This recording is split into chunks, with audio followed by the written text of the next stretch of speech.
but because I didn't have time to mess with this and figure out the stuff with it. Let's try Garageband real quick. I can show y'all some basics in there. Oh, I'm sorry.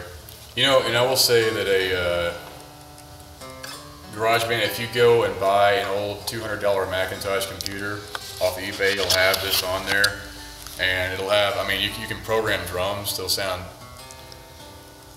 if you really mess with it, I mean, you can really make it sound pretty close to real drums and pretty, I mean, most drums, like in, say in Studio Nashville, they're not even real drummers anyway. It's a program, it's a machine playing drums for them. Because you want, each time that snare hits, you want it to be maybe within 1 decibel of volume of each other. You want it to sound the same. You don't want to, you know, like a flub here and there, or missing, or hitting the snare, or, you know, hitting somebody in the head. You want to use that compressor. You make it sound real uniform. So it's going to sound like it's going to sound like a machine anyway, pretty close anyway. You can use you can program drums here, so you're telling each drum when to hit. This has this and that keyboard right there. They have MIDI drum sequencers in there. So meaning that each key is assigned to a drum pattern. I mean to a drum. So like you got whatever C sharp is going to be the snare. You know, you got the whole thing in there. So you can use these things to tell each drum when to hit. If you know how to program, you can also use a humanizer to make it sound more like a human, where it's not perfect. Okay, so let's do, now the cool thing about GarageBand, okay, we're just gonna do new. Alright, so usually when you open it's a new project. Yeah, I've got a little songwriting thing here. It's really user friendly. It's real easy. Alright, so I'm gonna choose songwriting. That just makes sense for us. What key are you in? Are you in G? Okay, you're in G. Alright, so we're gonna call it Mylon. And we're gonna say it's in 4/4, right? 1, 2, 3, 4, 1, 2, 3, 4, 1, 2, 3. You lost 4. Let's talk about that. Play it real quick. Oh, that song. Play the rhythm real quick. No, that was in D. Okay.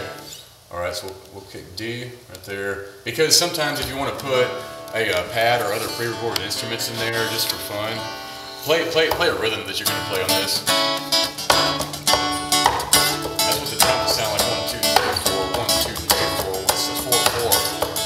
If it was 6/8, it'd be 1, 2, 3, 4, 5, 6. It's a waltz, you know. We're doing 4/4, so most things are gonna be 4/4. Tempo we're gonna have to find. That sounds more like 160. I'll just type it in. Beats per minute, BPM. This is not so important you get it perfect here. Okay, you can go back and change it. It's gonna load up, and they've already got. The cool thing is they've already got each track and the instrument. I mean, they've got even the effects are set on it. So see, if I click on this voice track right here, this is already set up. I didn't do anything here. They've got a bass reduction on the voice, which means that like it won't have that boom, that wall, you know. You're making this more clear sounding. They've already got a compressor on it, so it's gonna make it louder. The acoustic, same thing. This is really nice. Noise gate, meaning that the noise gate is if you're not playing, it'll only let the sound come out if it's at a certain decibel level. So it'll cut out the hisses, you know, when nobody's playing. So let's try, we're gonna click on voice and it's already on record. And what I'm gonna do is I'm gonna go, you know, find preferences, which is right here, is in GarageBand. Okay, and we go, okay, it's already on that. So the built-in output, let's see. Built-in output is coming out of the headphone jack. Input is coming in the input jack. So that's good. All right. Okay, so they've got a little drum beat for us. Let's just take that out because it's not gonna help. So we're gonna click on it in the actual track, delete, goodbye. Okay. That's about GarageBand. You can arrow around on the different meters here. Now this is important, like play, would you? Okay, we're gonna turn on, keep playing there. We're gonna turn on the metronome. It is on. Odd.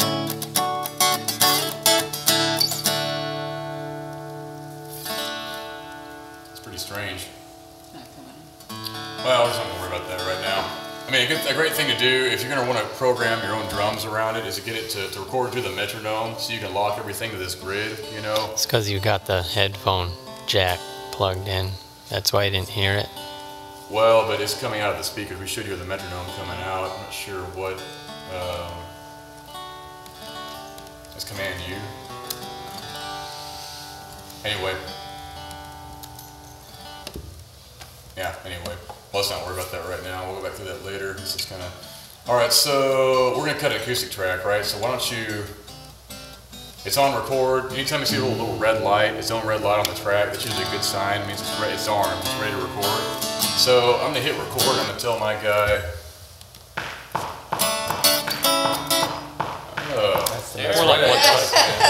okay, now, okay. Now, let's go into preferences and let's find out why is it only playing when we're recording. Why? Advanced. Maybe that's just what GarageBand does. No, you can choose whether it plays with just the recording or with playback and recording. Here we go. Metronome. Let's see. Whoa, that's too far.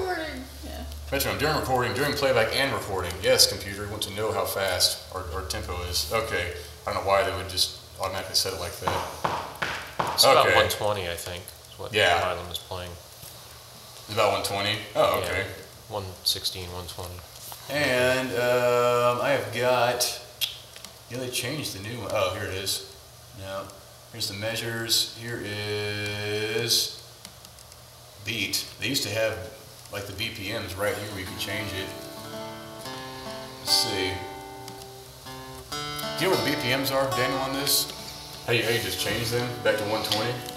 Yeah, it's right in there, in that list. Should be right in here. That's a looper.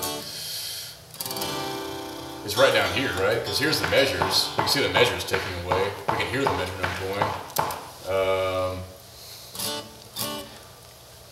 Go under project on there. In your for list here. Way down here? Click on the note. Oh, the note? And then go to project.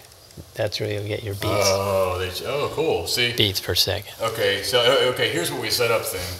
We got our key of D major. That's good in case we drop some kind of loop in there, pre-record a guitar track or keyboard track or whatever. Here's our tempo. Let's hold it down, move it around. If it's about 120, let's see. Dude, try playing to that. It's a little bit fast, isn't it? Yeah, even a little slower, I guess. This.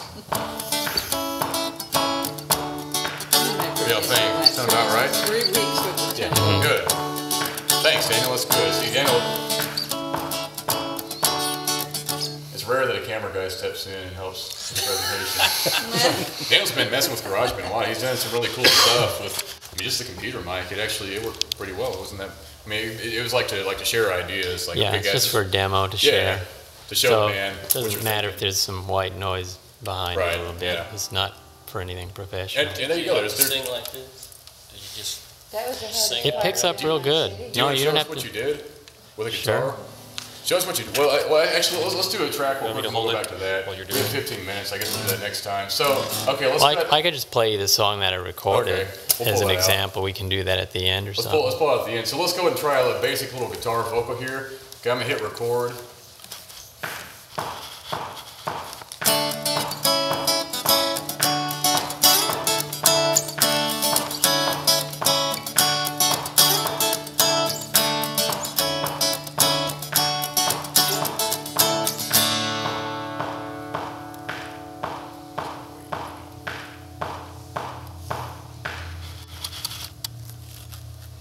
Of course, I turn off the metronome because that'll bleed through the guitar. This is just for, usually you want to be having actual headphones going from your outputs. If you're doing an acoustic instrument, if you have an electric guitar out and you have just it going straight direct in, there's no mic from the electric guitar, right? You can't record what's going on in the room. Some of this is probably going to bleed through. Let's go back and listen, but you guys will get the idea. So if you're actually doing this, don't plug it into a huge system to hear it back. Just have headphones in there. All right, so let's hear it. Okay, so it's not bad. So we got a pretty clean track going on here. Let's go to our EQ. All right, now what I'm hearing is there's a little bit too much low end still. Okay, I'm gonna turn this visual EQ on, equalizer, right? Try to pull down this low mid-range right down here. Probably use around the 200. That's the frequency that's like wall, like booming, you know. So I'm going to turn that 200 down. It's not really telling me how many decibels it's